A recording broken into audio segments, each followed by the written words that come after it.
Je souffle dans la main des CEO. Hein. Oh. Ça, il y a des questions qu'il veut me poser à moi. Il veut me créer des problèmes dans mon couple. Siro, vas-y, écoute. Ils m'ont dit dès le départ, il faut mettre des limites. Ouais. Tu es d'accord avec lui? Si oui, quelles sont les limites à mettre? Mais moi, je mets les limites dès le départ. Et pour répondre tout à l'heure... Oui, quelles sont ces limites? Moi, mes limites, c'est très simple. C'est-à-dire que aucun contact. C'est-à-dire qu'il y a des heures qu'on se donne, des heures réglementaires. Comme il a dit, par exemple, je veux dire, même après 20 heures. Non. Un. De deux, je prends mon cas. Mon cas. Je n'ai plus de contact comme ça, enfin, régulier avec mon ex. Elle passe par celle avec qui je suis. Je préfère faire ça pour éviter beaucoup de choses. Parce que j'estime que à partir où on a fait des enfants ensemble, nos échanges sont souvent un peu biaisés par soit l'émotion ou la sensibilité. Ouais. Donc, pour éviter ça, elle passe par... Elle se parle. Ah, bon, la petite doit venir... La petite... Ça dépend de comment non, ça dépend de comment vous êtes laissé. C'est ce que je t'explique là, Siro. Chacun de nous... Le fait de passer par ta femme, oui. Et si elle se comporte mal envers ta femme? D'accord. Donc, je vais faire vice-versa. Oui. Moi, je lui ai dit, d'entrée de jeu, nous ne sommes plus ensemble, tu es avec quelqu'un. Je souhaite échanger avec l'homme. À la rentrée, si la petite doit rester avec toi, je veux échanger avec l'homme, je veux échanger avec le papa. Ah, frère, comment tu vas et tout? C'est dans quelle école tu vas mettre la petite? Comment ça se passe? Voilà. Je fais échanger. Là, on a des échanges objectifs par rapport aux enfants. Par rapport, quand tu échanges avec elle, bon, tu dois faire ça, tu n'as pas fait ça. C'est un peu, je veux qu'on sorte de ça. Donc, moi, je fais avec ma femme ce que je fais avec elle, son homme. Je n'ai pas l'échange avec elle. Quand elle m'appelle, me dit, ah, je te parle de mon cas. Quand elle m'appelle, me dit, ah, bon, pour la petite, alors on fait quoi? Dis à ton mari de m'appeler. Non. Est-ce que c'est prudent?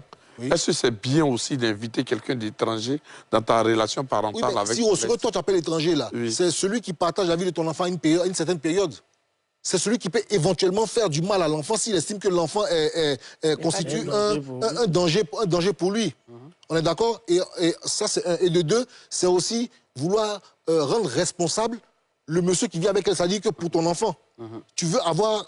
c'est même le respecter. Voilà, tu le respectes. Bien sûr. Je lui dis, si tu m'appelles concernant l'école et que je te dis, bon, moi, je vais faire tant, peut-être que le monsieur veut faire autre chose.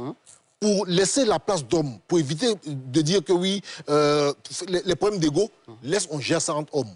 Moi, ça dit que moi, je peux lui dire, l'école, là, ne me plaît pas, hein, ça passe. Mais je vais dire à la maman, l'école ne me plaît pas, c'est des gens quoi. Donc, tu veux payer plus cher et tout. Je préfère, Siro, discuter avec le monsieur, elle a discuté avec madame. Quel est ton avis sur la même question? Bon, moi, je vais être un peu la bête noire de l'émission. Parce que moi, j'estime que on peut échanger avec la mère de son enfant, entre guillemets, son ex, on peut échanger avec elle directement. Parce que quand, par exemple, on a des enfants ou un enfant avec son ex, si tu confies à quelqu'un d'autre, chez moi, ça devient bizarre. Parce qu'elle peut mettre... C'est-à-dire que comme tout à l'heure, c'est que vous étiez dit... Oui. C'est-à-dire que vous allez échanger... Tu peux le regarder. Voilà, vous allez échanger... Vous échangez, par exemple, avec le monsieur de la dame qui n'est plus avec vous. C'est-à-dire qu'elle peut mettre les bâtons dans les roues de celle qui est avec vous. Elle peut lui raconter des choses. Non. Je viens. Les femmes sont ce qu'elles sont. La femme est ce qu'elle est. La femme peut dire aujourd'hui, c'est bleu, et puis 2 minutes après, dire c'est vert. Et c'est un peu bizarre. Et ça, là, c'est un peu compliqué. On a vu des relations aujourd'hui qui sont cassées à cause de l'ex. Parce que l'enfant est dans la main de la maman, ou bien l'enfant est dans la main du père.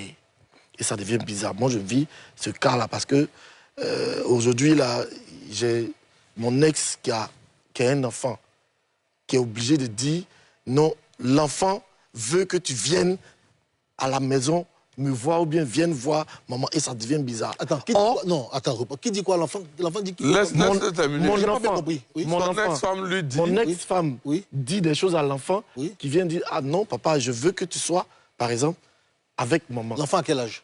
L'enfant a 16, 17 ans. Non, c'est pas... 17 ans. Voilà, je dis ça comme ça. Non, je veux... Pour 16, 17 ans. Parce que quand c'est comme ça, ça devient problématique.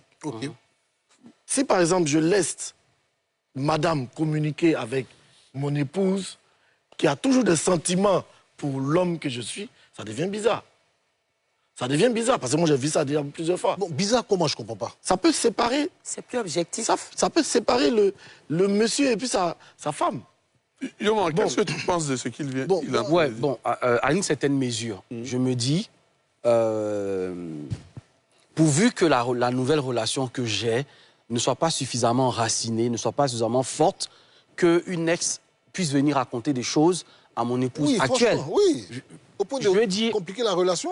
Dès lors, tu connais une femme je suis d'accord, mais qui est amoureuse. Ce qu'il est en train de dire là, c'est quelque chose à prendre. Oui, mais ça dépend de ta nouvelle relation. Ça dépend de ta nouvelle relation. Au moment où tu es conscient du poids de nuisance de ton ex, c'est toi qui la connais. Oui. Voilà, chacun connaît son diable. Oui. C'est toi qui connais ton ex avec sa capacité de nuisance. À ce moment-là, tu ne peux pas rentrer dans un schéma où tu la connectes à ta nouvelle épouse parce que tu sais les intentions qu'elle pourrait avoir. Mais je dis de manière absolue que ce serait faire respecter la personne avec laquelle on est